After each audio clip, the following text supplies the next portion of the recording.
I now have the pleasure to introduce to you Ed Feigenbaum. Whereas Angel is Mr. CMU, Ed is Mr. AI. Ed Feigenbaum is Komagi Professor of Computer Science and co-scientific director of the Knowledge Systems Laboratory at Stanford University. Ed got his bachelor's in 1956 and PhD in 1960 from Carnegie Mellon under the supervision of Herb Simon. Ed served as chairman of the Computer Science Department and director of the Computer Center at Stanford. He was chief scientist of the United States Air Force from 1994 to 1997. He was elected to the National Academy of Engineering in 1986 and to the American Academy of Arts and Sciences in 1991. He is a fellow of AAAI and the American Institute of Medical and Biological Engineering. He received the ACM Turing Award in 1994. Ed?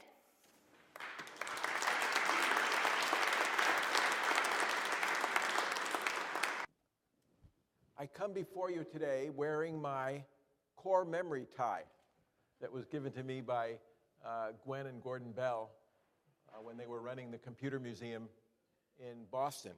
And that's to signify the fact that I am your core memory. There are a lot of you who understand what core memory is, but I'd say probably half of you have no idea what a core memory is. I remember Jay Forrester getting up in front of an MIT audience of young people with a memory plane in front of him trying to explain what a core memory was to the young people. Now, am I old? Yeah.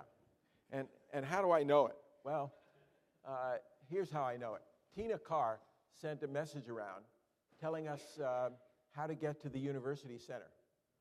And she said the University Center, and she's a sort of complicated description, but it's near where the old Skybow was. Now, the old Skybow was the new Skybow for me. And the old Skybow that I remembered as an undergraduate here in 1952 through 56 was located where the library is now. Big barn-like affair. So now, how do I know it's Skybow and not Skibo? Well, because, remember, I was an undergraduate here. So we had this fight song. You know, wherever you go, whatever we do, I'll always have a thought for you, Skybow. And we never said Skibo. So that's how I know that it's Skybow. That shows you how old I am. This is an event that celebrates a history of innovation and excellence. This event deserves a professional historian, and I am definitely not in that discipline in the humanities. But I do have stories, and the people I want to tell stories about were all of his variety. So if you put those two together, I guess I'll be telling you a lot of his type stories, his stories. I was an observer and a participant here, but my talk does not pretend to be a history with all the reservations and the footnotes thereof. It's a memoir of stories that make me happy, a bit sad, proud to have been part of it, deeply grateful for what shaped me, and more deeply emotional than I can tell you with the mere words of a talk. I want to start by thanking Mary and Randy and others for making the decision to honor the first decade of computer science here at Carnegie. That is the decade starting in 1956. Notice that I didn't say what Carnegie, because it was not Carnegie Mellon University, of course. It was Carnegie Institute of Technology, CIT. And it was not to be called computer science until the second decade. No one had a name for it. The professional society, the ACM, in which Alan Perlis played such a key role, thought that the name was computing machinery.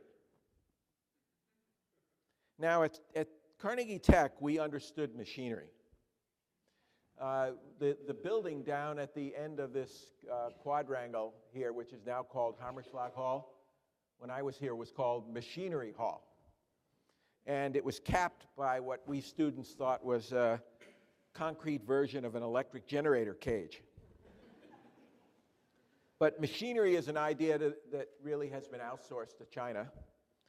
So now, how about system and communication sciences,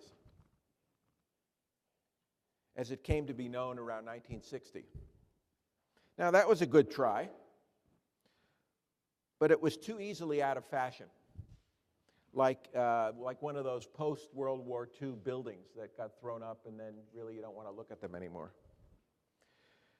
The term system science arose out of what was called at the time, and we don't refer, except if you're old, you don't refer to it anymore, as cybernetics and operations research, and represented the need to believe that there really was a science that cut across all systems, from physical systems through all the social and organizational systems.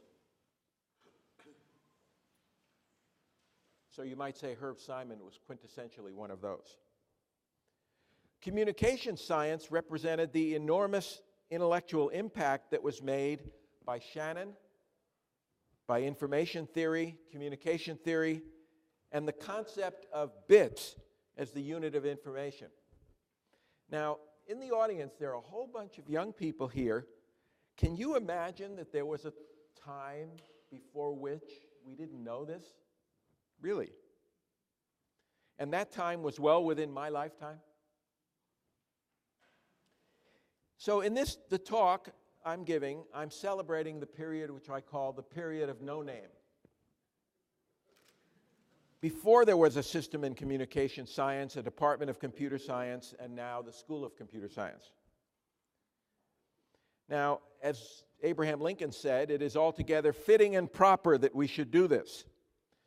Why? Because one of the advertisements of the CS50 celebration says, and I'm going to quote from one of the ads that I think you even have in your hand, quote, "In the basement of GSIA building at CIT, Associate Dean Herbert Simon was orchestrating an electronic revolution with a unique interdisciplinary mix of psychology, economics, organizational behavior, and a brand new IBM 650. Simon's Computation Center led Carnegie Tech into the forefront of CS and AI."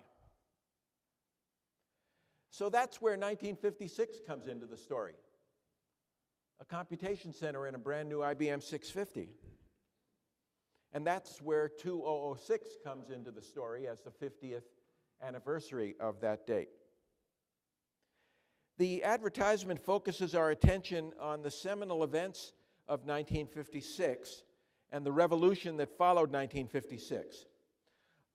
Later in this talk, I'll remind us what ideas constituted that scientific revolution: programming languages, models of thought processes, and simulation. The advertisement hints that the scene of the action at Carnegie was GSIA, not mathematics, not physics, not EE, as, for example, you would have found at MIT. GSIA was not just the building in which the 650 was placed. At that time, GSIA was the intellectual center of the scientific revolution. Let me quote an article that Lee Bach wrote, if I can find it. Just a moment. Lee Bach wrote an article for the ACM and said, oh, come on, Ed.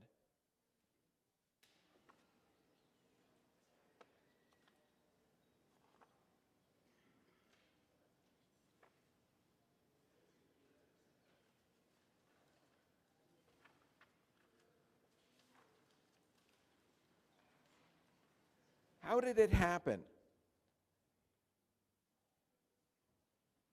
How did it happen that such first successful steps toward a phenomenal new area of human knowledge should occur in, of all places, a new tiny business school. Then I'll skip a few paragraphs, and he says, I have often said that the most useful thing I ever did as dean at Carnegie was to persuade Herbert Simon to join the GSIA faculty at the very beginning of our planning of the new school. So that's how it happened, that this phenomenal revolution started at a business school. The advertisement also reminds us of the interdisciplinary nature of the revolution. Maybe there would not have been a revolution except for the interaction of disciplines. And I'll say more about that later in my talk. The advertisement also highlights the arrival of an electronic computer known, as such things were known in those days as, quote, giant brains, unquote, but fails to mention two really giant brains that arrived at Carnegie Tech at about the same time. Alan Newell in 1955 and Alan Perlis in 1956. So I said I was sad. Why am I sad? Because absent today are the three most important people. Any one of those would have given this talk if he were still with us. Herb Simon, Alan Newell, Alan Perlis. And you have photos of the three of them in the handout for this session. So fortunately, I don't have to project them. I'm really moved by being invited to stand in for these people. They were among a small number of scientists one would name to a list of the greatest computer scientists who have ever lived. Now, having said that about computer science, let me return to the interdisciplinary science of the time. Let me speak about interdisciplinary. The world honored Herb Simon not with the Nobel Prize in Computer Science, but with the Nobel Prize in Economics. Alan Newell won the Nobel Prize equivalent in psychology, the Distinguished Scientific Contribution Award of the APA, among his many other awards in computer science. And Alan Perlis was the first recipient of the ACM Turing Award, the computer science equivalent of the Nobel Prize. So think about that and honor CMU or CIT for what it did and fortunately continues to do in the space where disciplinary galaxies merge and great stars of concepts and people emerge. I like metaphors from astronomy, and we'll use another one shortly, the scientific supernova that occurred here in the late 1950s. So in part, I'm going to organize my memories around those people and their contributions.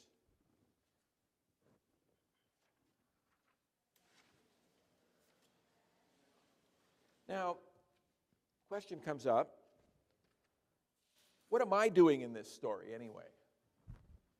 Why am I telling it? So here I was, actually in Porter Hall, as an undergraduate, got here at age 16. Really, at age 16, I think it was, or maybe 17, I was studying differential equations in a little classroom right down there, Professor Neely's class. And around the end of the first year as a freshman, I was really kind of getting bored with differential equations and especially the prospect of having to take thermodynamics. Because at that time, thermodynamics for engineers was steam tables. So I talked to my EE advisor, and that turned out to be Ed Schatz, whom you heard from Angel, went on to have a great big job at Carnegie. And Ed Schatz said, yeah, go ahead and do whatever you want. So what I wanted to do was, I didn't know, I looked through the catalog, and I found, at least one interesting course at Carnegie. But it happened to be in a place called the Graduate School of Industrial Administration, which I never heard of. And it was being taught by a young lecturer called James March, whom you all know now, of course, famous now. And Jim was teaching a course called Ideas and Social Change. And that really blew my mind. I went over there and took that course. It totally opened my mind. The first thing he had us read in that course was Morgenstern and von Neumann's theory of games. You know, that's incomprehensible to a sophomore who was just coming right out of differential equations. So March led me through a little social science. He considers me a failure. Jim is at Stanford. He considers me a failure because he tried to seduce me into social science, and I ended up going into computer science. And that's because what happened was very shortly thereafter, Jim introduced me to an amazing person at GSIA named Herb Simon. And Herb got me a summer grant to stay over at Carnegie, so I didn't have to go back to the New York area to earn some money in the summer. And I ended up taking a course from Herb Simon in my senior year called Mathematical Models in the Social Sciences. Now, you've heard this story because I've told it many times, and then it gets repeated in the Pittsburgh Post-Gazette and wherever you guys publish. But Herb was running a seminar of a few people, Julian Feldman and Fred Tong, a handful of graduate students at the time, and I was a senior. Actually, those ones I mentioned weren't even here yet, so it must have been a few other graduate students at the time. But Herb walked in.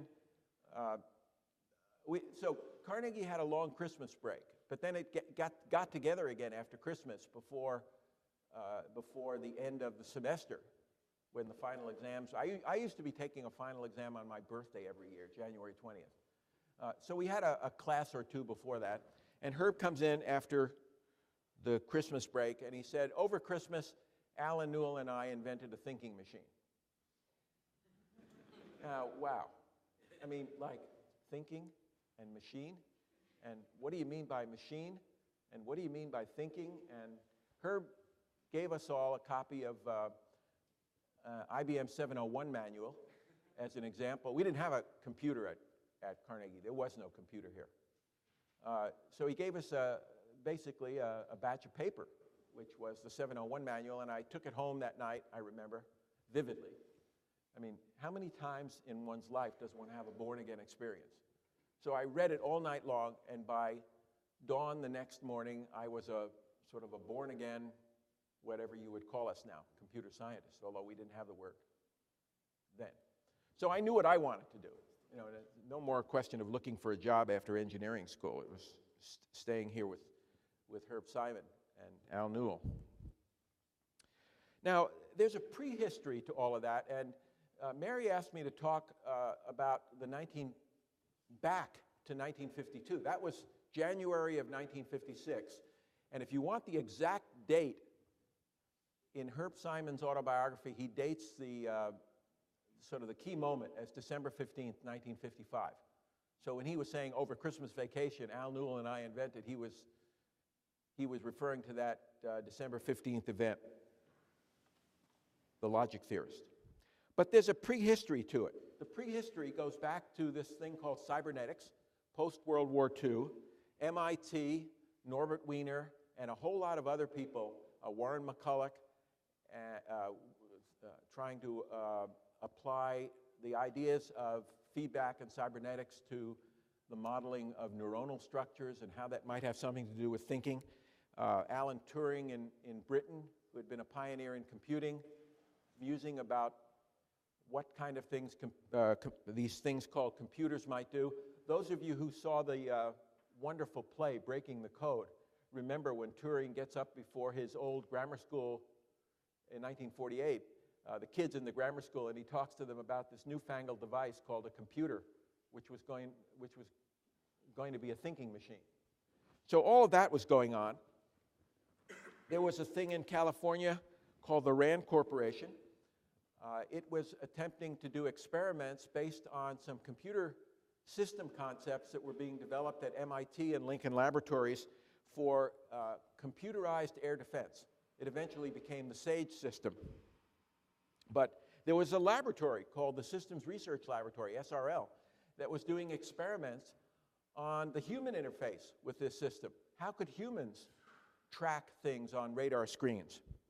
And one of the experimenters there was a young kid who had gotten his master's degree at Princeton called Alan Newell. In fact, his bachelor's degree at Stanford. Now, what did psychology as a discipline think about thinking at that time? Most of the theorizing was narrative, English, supported or refuted inconclusively by experiments. There was no coherent theory of complex problem solving. And I'll return later to the paradigm shift caused by Newell and Simon's work in 1956. But it's useful to keep in mind a calibration of where the theories of mind stood at that time.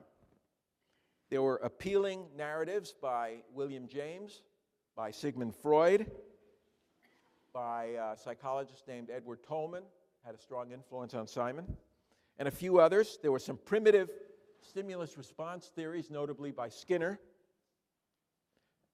some equally primitive mathematical theories, and there was not even a useful and precise language in which to express theories of mind.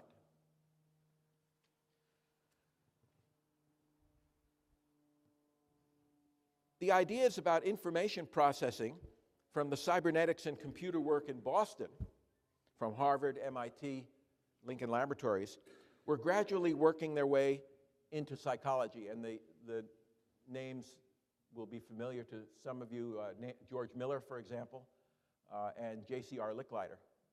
Miller, of course, is still alive, and Licklider died several years ago.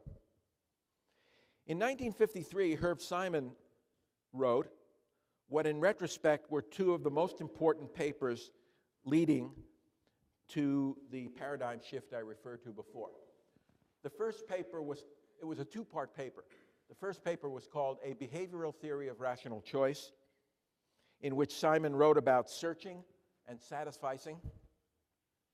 And the second paper was called Rational Choice and the Structure of the Environment, in which he talked about the control of search with real-world knowledge. And that's where the famous Simon metaphor of the ant on the beach comes in. If you don't know about the ant on the beach, I won't tell you now, but ask me in the question session, or ask one of the older computer scientists, or read Herb Simon's book, The Sciences of the Artificial.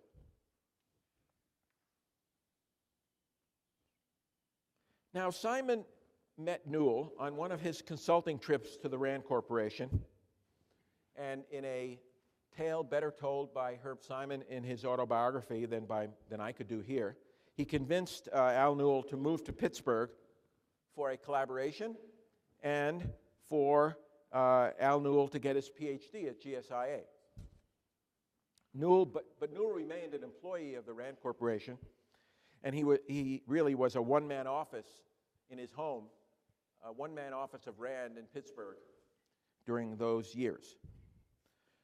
Simon was already well known in several of his interdisciplines, but Newell was as yet not so well known. Yet Newell was not just another PhD student. He was a mature scientist with an extraordinary talent way beyond the other graduate students like me. As Al Perlis might have said, with his admiration of baseball, he was just in a different league. Now, that's the way the 20-year-old me saw Newell. But 12 years later, 1968, Science magazine published a survey of leaders in social science, a survey of the 100 top social scientists of the 20th century up until that time. And both Newell and Simon were on that list, just 12 years later. Aha, but the system has a way of equalizing things. As PhD students, both Al and I had to take qualifying exams, and neither of us knew anything at all about marketing. So we bought the book, and I think it was Professor Anshin's own book. He was the marketing professor. And we studied together for the marketing exam, which we both passed. But probably because Simon convinced Mel Anshin or Dean Lee Ba that knowing about marketing wasn't really important for what Alan and I were trying to do. Now, remember I told you about being born again, had this born again experience. So what do? I mean, if, there's this paper computer there in the IBM 701 manual. What you do is you get a job with IBM in the summer of 1956, and you go to New York, and they teach you how to program some machines. Well, they first sent me up to the Watson lab at Columbia and taught me the IBM 650 programming, and then they brought me down to 590 Madison Avenue, the big building, and taught me how to program an IBM 704, which was the so-called big iron of the time. It was absolutely a mind-blowing summer. But it was highlighted by, I got to tell you, around the corner from 590 Madison Avenue was a brownstone. We graduate students were in the bottom floor of the brownstone, but up on the higher levels, there were some other people doing some other kind of more sophisticated work. And during the summer, they decided to give the graduate students some seminars. So one of these guys came down from the third floor. And he was a guy named John Backus. And John came down to tell us graduate students that you really wouldn't have to write instruction code anymore, like clear an ad, or worse still, 001.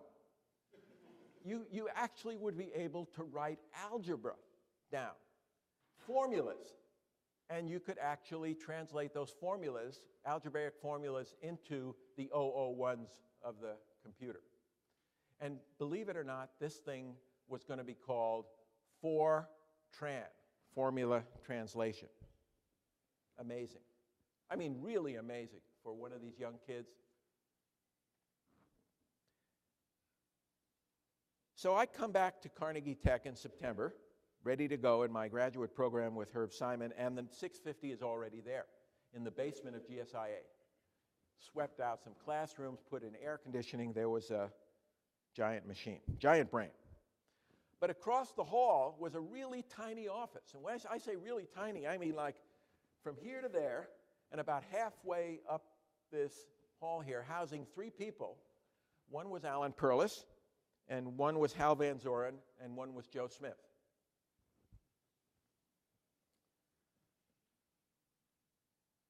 And what was the big topic of the day? The big topic of the day was they had an algebraic language and a translator called IT, which at the time I thought meant internal translator. Actually, I think Perlis later referred to it as intermediate translator.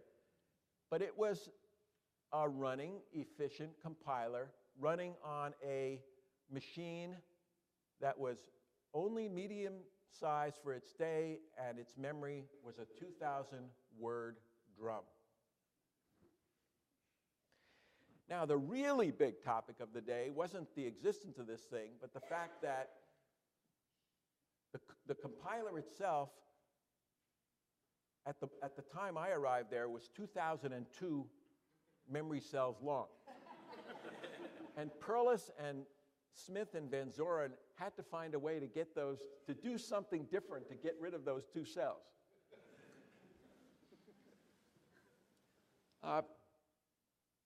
IT was ready and running before Fortran.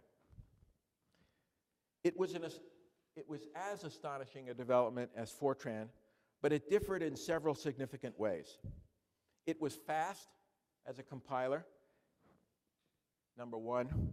Number 2 is it wrote good code. And number 3 was it ran in 2,000 words.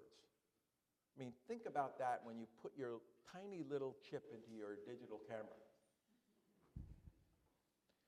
It was actually running in September of 2006, modulo a few bugs, not 2007. It was done by 3 people, led by a grandmaster of the art, not by a big team, which incidentally, in New York, which was incidentally led by a grandmaster of the art, John Backus, and a few stars like you have to be really old to know this person, Bob Beamer. Now, a note to the newbies in the audience. Those super programmers of the time, and when you talk about Bob Beamer or Joe Smith or people like that, you're talking about rock stars. Those were the rock stars of the day. The IBM group there, actually Bob Beamer himself, got the idea to Fortranize the new 650 machine. Fortran was not being written for the 650. That was the IT project by Perlis. But they decided to Fortranize the new 650 machine by writing a translator from Fortran to IT, so-called Fortransit, as it was subtly named. Perlis's important niche in the history, in the temple of history, was about to be filled by a plaster of Paris replica named IBM. So let me read you a small part of a memoir by a young IBM guy who was working on Fortransit. He gave a paper on Fortransit, and he recalls this later in his memoir, when he was Perlicized and apparently hardly knew what hit him. Let me read you this memoir from the Fortransit guy.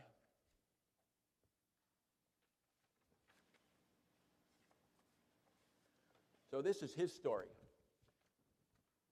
Those of you who remember Al Perlis will understand this story perfectly. This is David Hemis. I was not very well prepared. This is a talk he was giving. I was not very well prepared and had planned to discuss the three-pass approach we were taking with Fortransit and wing it from there. Perhaps I could get a few questions I could answer and then escape. I need not have worried about lack of preparation. I was only a few minutes into my talk and was describing the subject of the Fortran language that would be source code for Fortransit when there was a howl from the back of the auditorium. The howler began yelling that I had it wrong. He was saying things like, "What do you mean you are using Fortran as the source language? That's not the way it's supposed to be." He began moving down the aisle toward the stage, and I recognized Alan Perlis. I could hardly believe what was happening and what he was saying. There I stood like an idiot in these ridiculous rubber boots. He was wearing rubber boots because he had hurt his ankles while skiing. While Perlis, having gained the front of the room, took over the presentation and stood with his back to me, giving his own presentation on the merits of IT and appealing to the crowd to rally to his side because he had been duped. Perlis finally subsided, and I made a few closing remarks and beat a hasty retreat.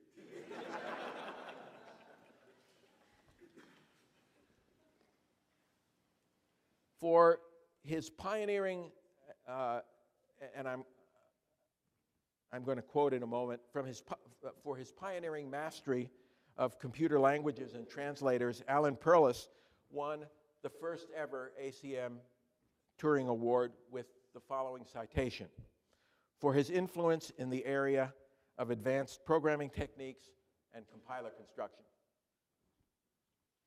Now, let me tell you a little bit more about the Carnegie Tech computing community of the time. I want to start, Angel mentioned that he was a PhD student here in the 50s, and I want to tell you something about being an undergraduate in EE in the 50s. The big class was power machinery. The big fear was that you would electrocute yourself by plugging big things into a giant board. I was fortunately smart enough to get my friends to do that. There was one 2-semester sequence in a subject called electronics. And it was using concepts from World War II and pre-World War II. There was not a mention of a thing called a transistor. And there was not a computer on campus. And with that, I got a BS in EE. Think about that. Okay, now what else can you say about the Carnegie Tech of those days? Let me go back to Lee Bach, if I can find him again. Oh, come on.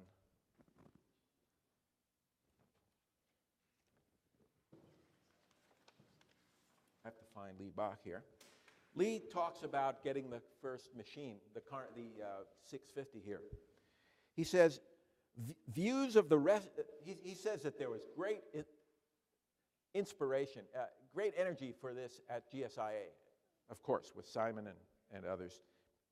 Views in the rest of Carnegie were mixed, although a few persons scattered throughout the university shared Simon and Newell's faith in the future role of computers.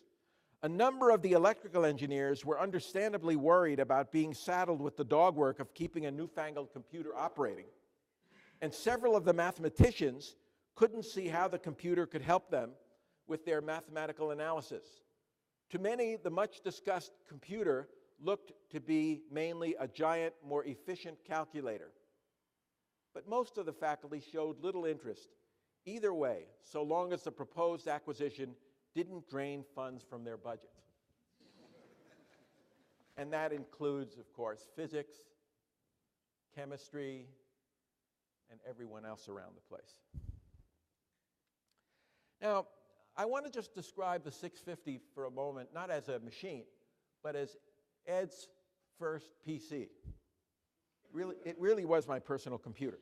Remember, I got back from New York knowing how to program the 650, and no one else except Perlis and Van Zoren and Joe Smith had any idea how to program a 650. So it, I really had it to myself. That's where I ran my first experiments with my program that eventually became my thesis, called EPAM, which I can see from my watch I'm not going to get a chance to talk about. I never mastered the details of input-output. Even later in the IPL5 days when I was coding that. However, it didn't matter. I took over the whole machine from the console, and I controlled EPAM's input-output directly from console switches, so I never really did have to master I.O. programming. I.O. programming was really complicated because it was timing issues.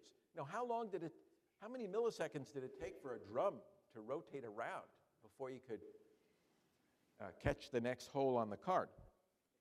Well, it didn't really matter in those days because, as I mentioned, there really weren't many people who wanted to run programs. So for long stretches, except for Perlis and his staff, I had the machine to myself. Now I want to talk about the supernova of 56 through 59. And I'd like to continue. I'd like to talk about several developments during that supernova period by continuing the thread that came out of discussing Perlis's work on programming languages. Newell and Simon knew that they needed a language designed for arbitrary symbol manipulation, not just algebra and numbers. It had to have great flexibility in the management of what was then a very small amount of memory available.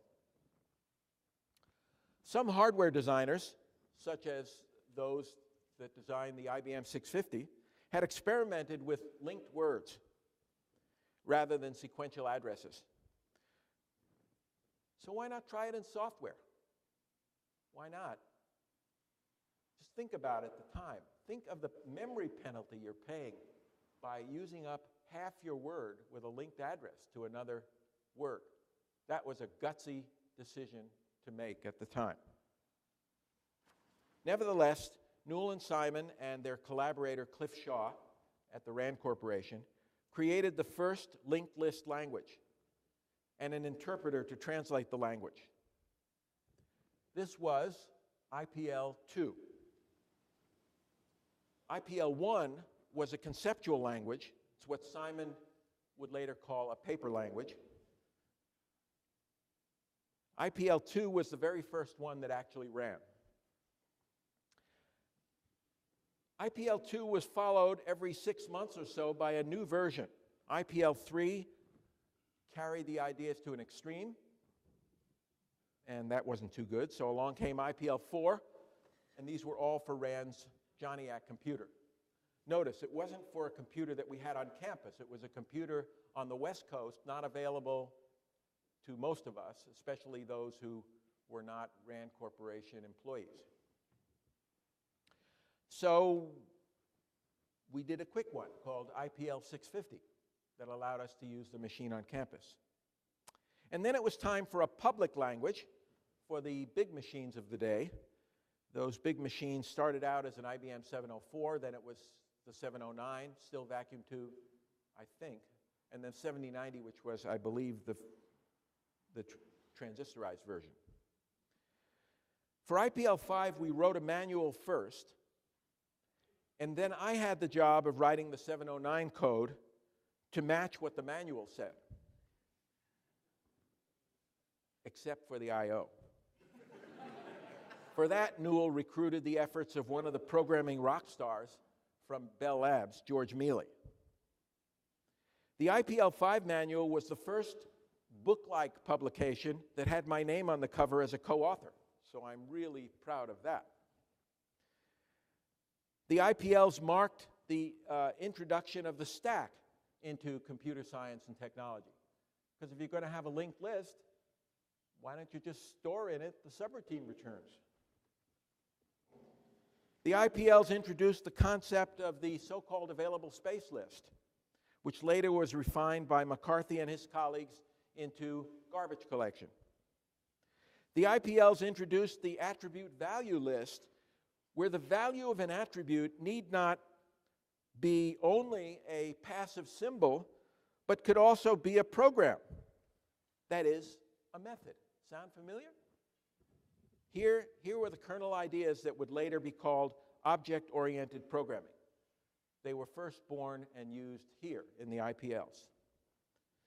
John McCarthy, my Stanford colleague who formulated the Lisp language that eventually replaced the IPLs, has always acknowledged his debt to Newell and Simon for the concepts of Lisp processing, and he did so again just a month ago at a history panel at the American Association for Artificial Intelligence Spring Symposium. In 1975, Newell and 72 maybe, Newell and Simon won the ACM Turing Award for, among other things on a long list, the invention of Lisp processing. Well, now I'd like to move from languages to AI and talk about the logic theorist, 1956. That was the program that was invented on this magic day of December 15th, 1955. It was the first heuristic program in artificial intelligence.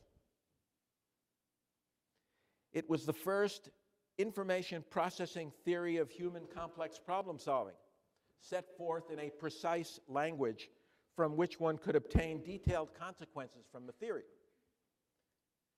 This was not your father's old English language or German language argumentation.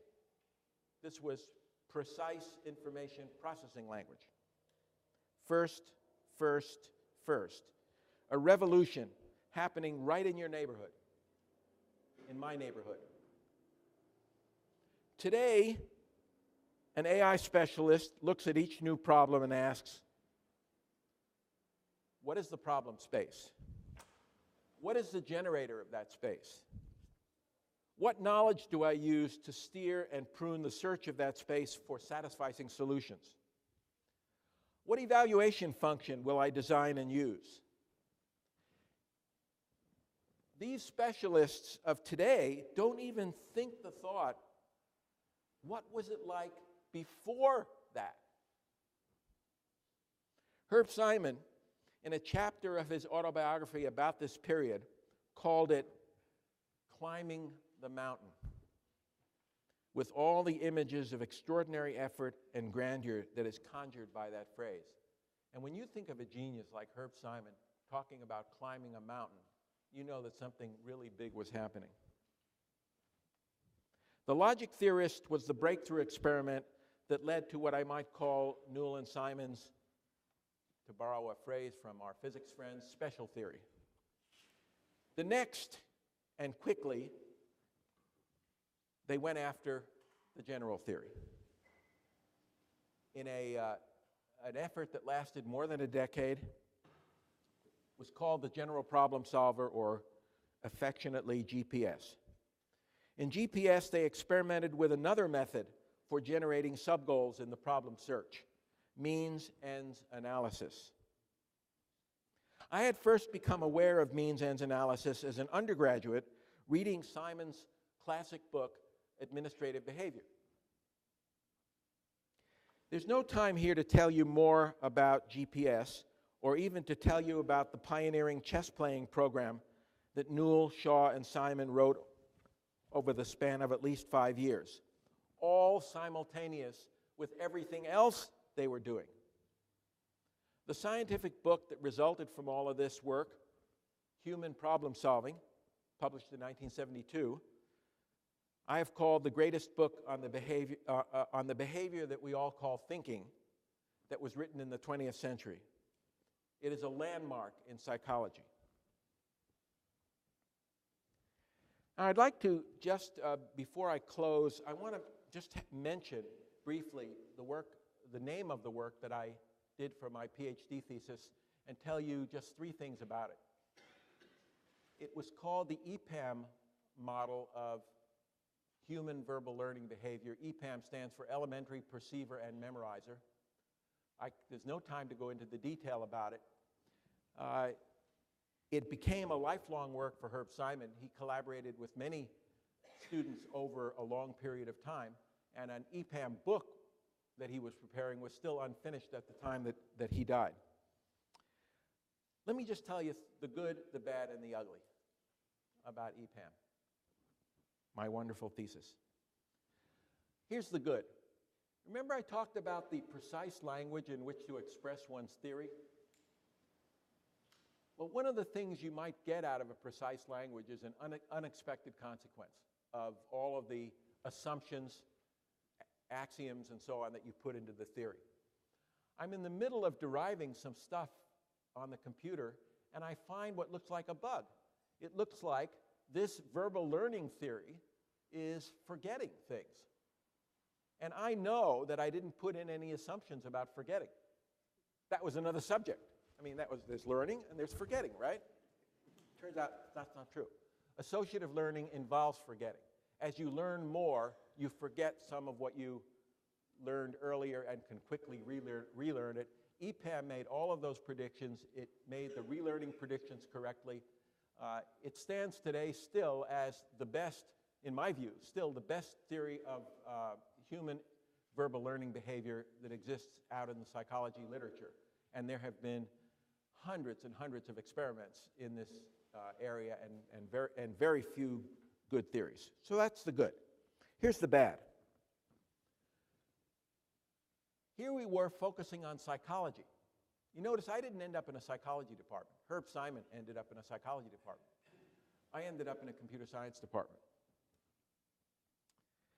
By focusing on psychology, it deflected us from thinking about something else we were doing. We were growing the first adaptive discrimination trees. The first growing trees in the history of computer science were grown inside EPAM.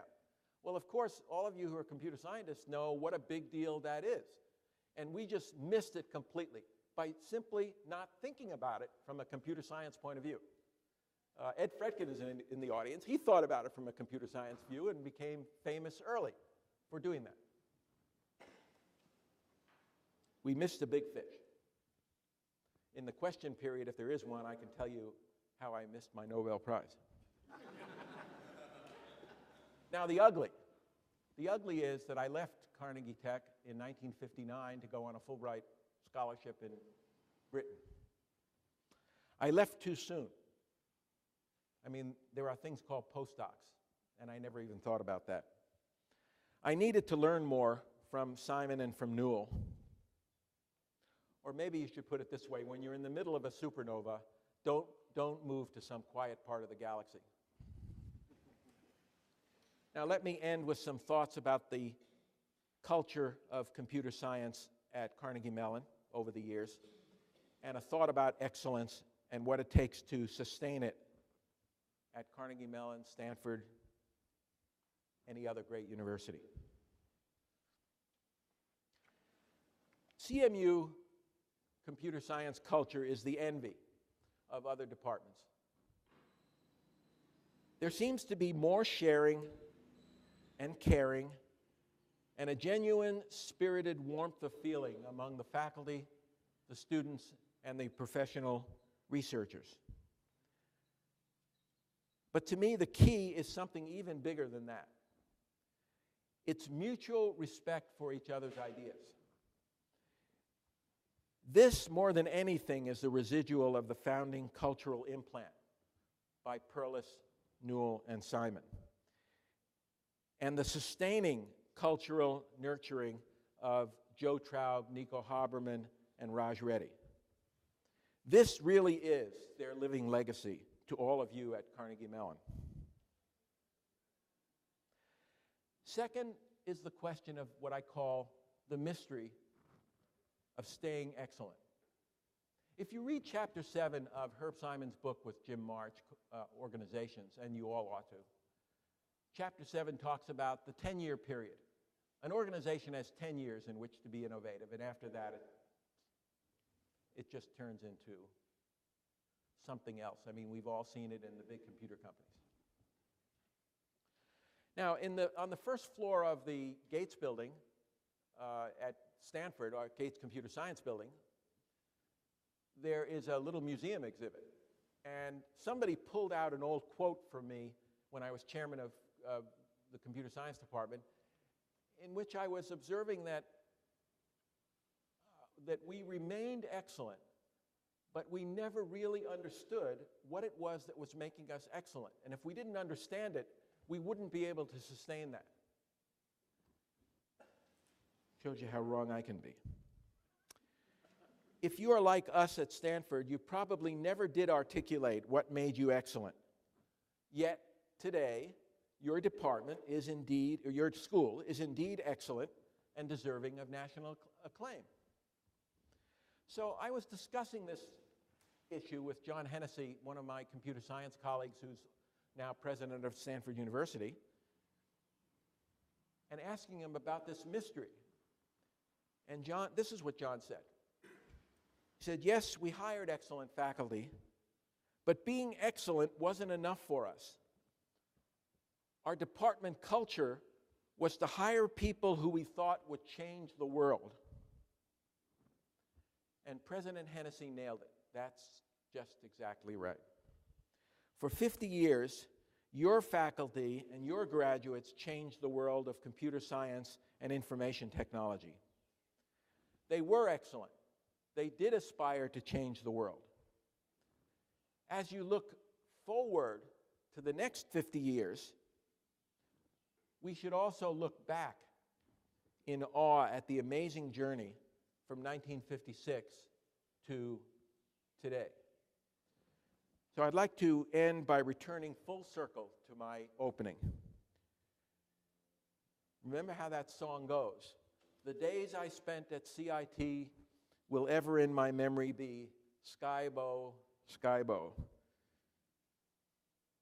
And many years from now, and I hope they are many years from now, my ears will still be ringing with those good old tartan cheers for you, Carnegie Computer Science.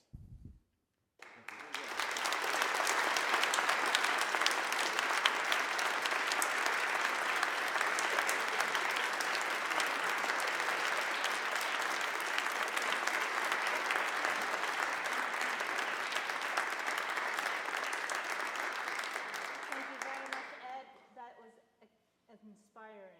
And we do have time for questions, so I'll just let Ed handle that. Joe? Go ahead. Do you want me to use the mic? Here, Joe, take this one. Use the podium. Yeah. Leave that one on. You leave this one on. You need to answer a question. We'll fight it down. Here. You can use the podium. You can step. Let him use that one, since you're already wearing. Am I on? That was a wonderful talk, Ed. Really moving. I just want to add one tiny story to what Ed said. I was at Watson Labs from 1955. Watson Labs at Columbia. That's where I got hooked on computing.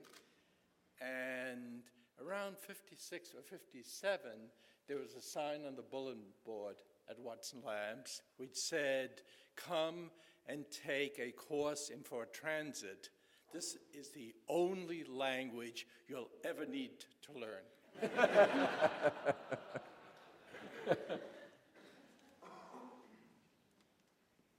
Randy?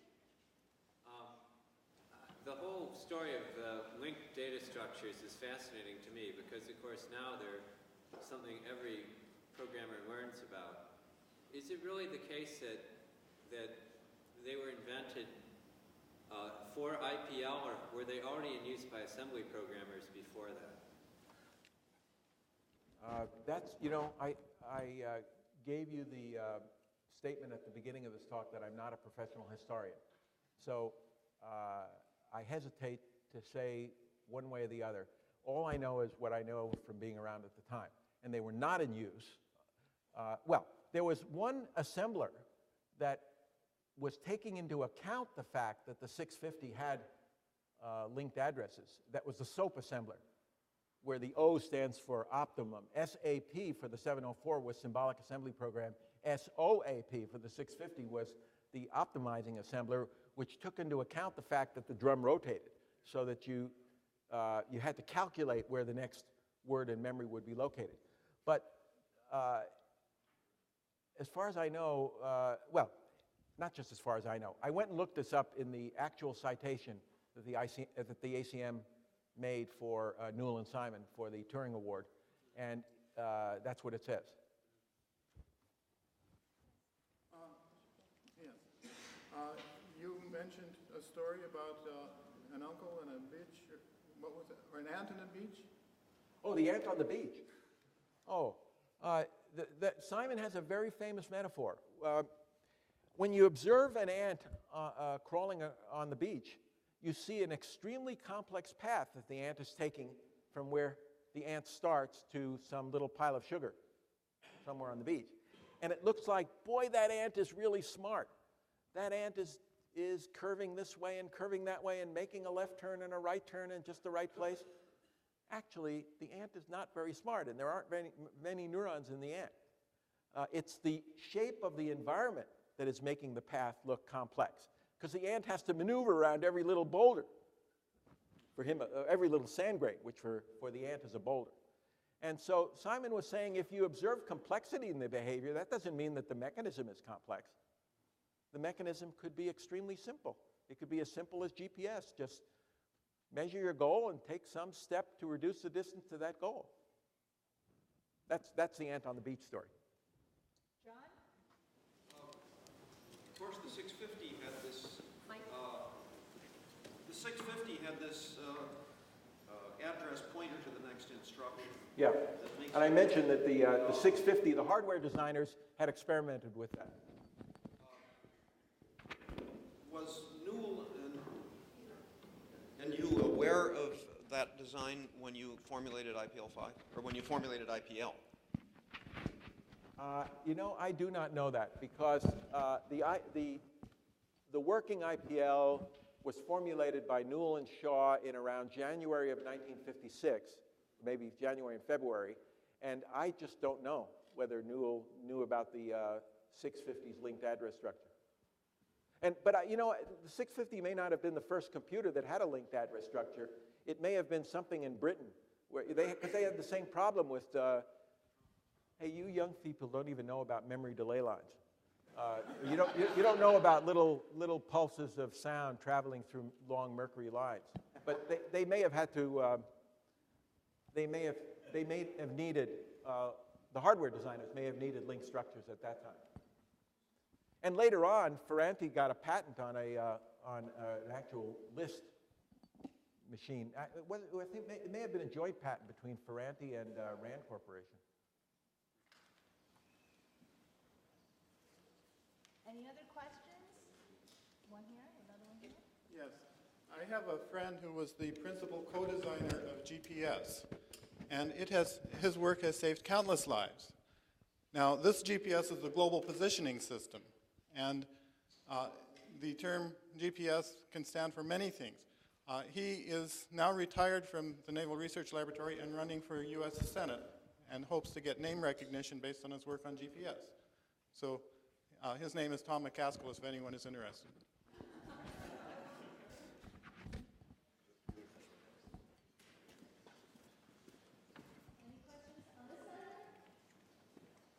Actually, this is just a historical footnote on IPL5. I actually have an IPL5 manual, and it was ported to the IBM 360.